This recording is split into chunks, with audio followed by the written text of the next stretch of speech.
안녕하십니까. 오늘의 책 리뷰를 시작하겠습니다. 그 네이버 증권으로 배우는 주식 투자 실전 가이드북이란 책이고요. 내용이 괜찮아서 한번 리뷰를 해보겠습니다. 자, 먼저 저자는 그 테마주도 얘기를 하는데요. 그 빅텍이라는 그 기업을 좋아한다고 합니다. 그 남북 테마에 관련된 건데요. 방위산업에 관련된 주식인데 그 한미연합 훈련 기간에 3월부터 이런 훈련을 시작을 했었는데 3월에 실시하는 이런 훈련은 한반도에 전쟁이 발발했을 때 대규모 미 증원 병력과 장비를 파견 이렇게 하는 이런 훈련입니다.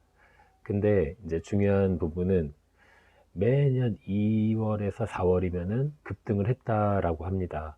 실제로도 저자가 빅텍을 좋아한다라고 하니까 많이 재미를 봤던 것 같아요. 이런 것도 하나의 좋은 팁이 될 수 있을 것 같습니다. 자, 두 번째는요. 크린앤사이언스라는 주식입니다.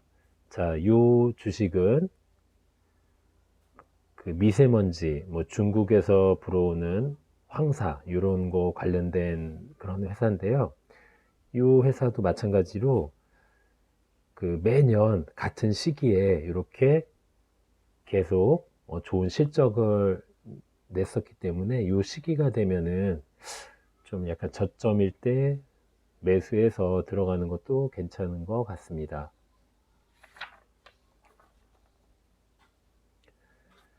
자, 요거는 우리 네이버 금융에서 그 급등주를 찾는 그런 이제 화면인데요. 제가 요거를 캡처를 한 이유는 이분이 했던 요것도 괜찮은 것 같아서 제가 캡처를 하는 겁니다. 그 거래량 하고요.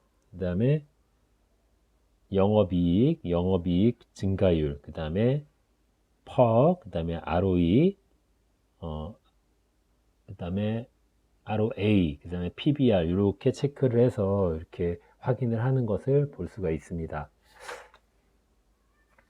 그리고 이 저자는 급등주라는 것은 최소 3% 이상 상승하고 그 다음에 평소에 200%가 넘는 거래량이 있을 때 그렇게 분석을 했다고 하네요. 그 다음에 또 중요한 거, 저도 이제 주식을 한 지 그렇게 오래되진 않았지만 그 눌림목을 공략하는 건 참 좋은 것 같습니다. 그 제가 그 종가 매매 그 3시 이후에 하는 그 종가 매매를 좀 하고 있는데요. 그 50만 원 정도를 가지고 계속 연습을 하고 있습니다. 그런데 이 눌림목을 이용해서 주식은 끝없이 올라가진 않고 언제나 눌림목을 주더라고요. 그때를 이용해서 급등주에 대한 투자를 하는 것도 나의 자산을 좀 높일 수 있는 그런 중요한 부분이라고 생각을 합니다. 또 하나는요, 거래량 급증주도 한번 같이 보는 게 좋은데요. 이것도 내용은 비슷하지만 그 거래량, 전일 거래량을 꼭 체크를 합니다. 그 다음에 영업이익, 나머지는 같죠? PBR, ROEA 요거를 같이 체크를 해서 보는 것입니다. 자, 그 다음에 또 하나 추천을 하는 거는 네이버 추천 종목이라는 곳이 있는데 여기에 올라오는 주식들도 관심을 가질 필요가 있다라고 합니다.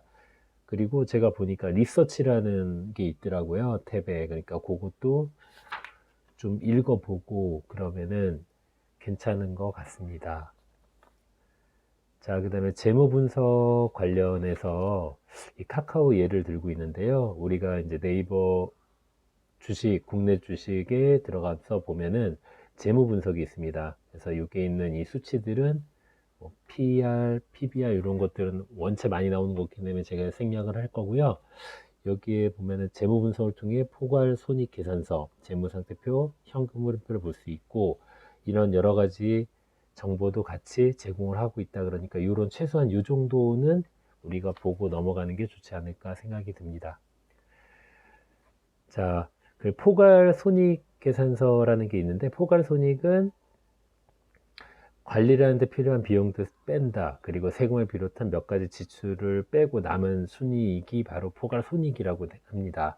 그래서 여러 가지 그 어떤 자료들이 있지만 우리가 이 정도만 알아도 투자하는데 굉장히 도움이 많이 된다고 생각을 합니다. 그리고 총 포괄 손익은 어떻게 되는지 한번 보면은,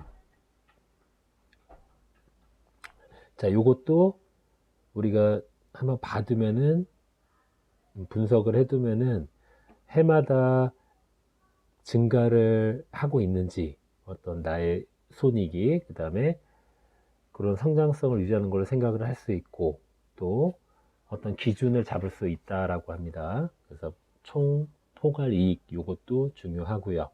그 다음에 자본 총계도 중요하다고 본다고 합니다. 그래서 여기 있는 빨간색으로 칠해 놓은 자산 총계, 유동자산, 그 다음에 비유동자산, 이런 것들은 최소한 체크를 해 놓는 게 좋다라고 하고요.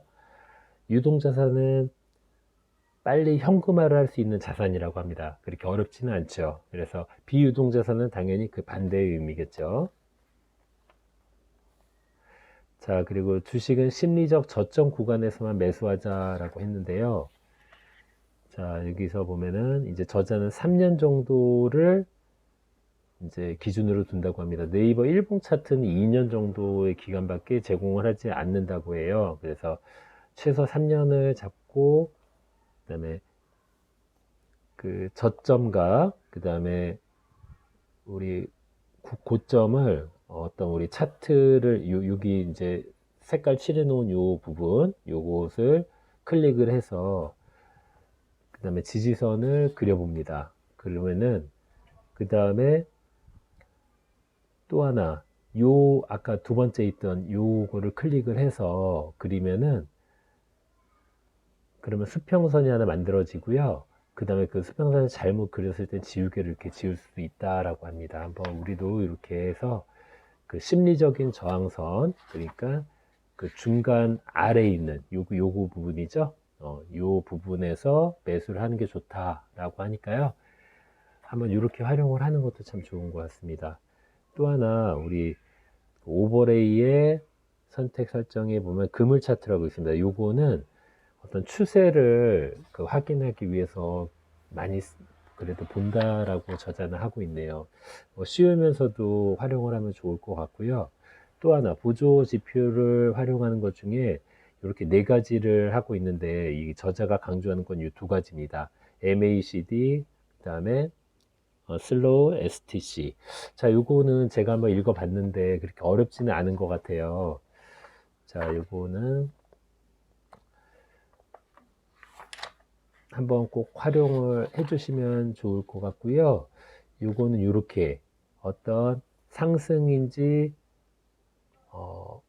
어떤 추세가 상승이 아닌지에 대해서 이렇게 보면은 그래프상으로 좀 많이 맞아 떨어지는 걸 볼 수 있어요. 네이버에서요. 그래서 우리가 21선, 61선을 봤을 때 이렇게 바뀌는 요 구간에 매수 매도를 한다 이렇게 돼 있고요.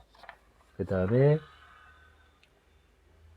스토캐스틱이 80 이상일 때는 매도를 하고, 여기 있을 때는 매도를 하고, 20 이하일 때는 매수를 한다. 이렇게 돼 있는데요. 이거는 좀 어려울 수 있으니까 요 그래프를 보는 게 더 쉬운 것 같아요. 여기 보면은 이제 80%, 여기 80, 20이 있죠. 그래서 요 밑에 구간에서는 매수를 하는 게 좋고, 이 80 구간에서는 매도를 하는 게 좋고, 그 다음에 아까 봤던 MACD인가요? 그거의 기준으로 해서 같이 이렇게 두 개를 같이 보면은 아주 극대화할 수 있다. 그래서 이 저자 말로는 이 그래프하고 아까 그 MACD 있죠. 그거를 이렇게 요거 때문에 제가 이제 말씀을 드린 건데요. 그래서 여기에 80, 20인 점, 그 다음에 이렇게 추세선 MACD 요거를 두 개로 활용하면 하면은 극대화할 수 있다라고 해서 이 저자는 굉장히 강조를 한 것 같습니다. 자, 이렇게 책을 한번 봤고요. 제가 공부를 하면서 좀 괜찮고 좋았던 부분만 간추려서 했습니다. 자, 지금까지 경청해 주셔서 감사합니다.